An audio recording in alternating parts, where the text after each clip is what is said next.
Hey there, tax season looming and unsure how to handle your investment income. Filing taxes for your Fidelity investments is straightforward when you use the right documents. Welcome back to Guide with Samuel. Here's the simple way to approach it. Fidelity will provide you with the necessary tax forms, primarily the 1099 composite form. This form consolidates all taxable activity: dividends, interest, capital gains distributions, and sales of securities. You can access it in your Tax Info and Forms section each January. Report the numbers from this form onto the corresponding schedules of your tax return. Schedule B for interest, dividends, Schedule D for capital gains. My crucial pro tip: don't file until you have your corrected 1099. The first version mailed in late January is often preliminary.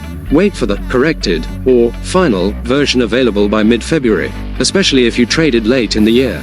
Filing with the preliminary form can lead to amended returns. That's how you accurately report your investment income to the IRS. Do you do your own investment taxes, or do you hand them off to a pro? Let me know in the comments. If tax season guides reduce your stress, subscribe. Thanks for watching. I'm Samuel, and I'll see you in the next video.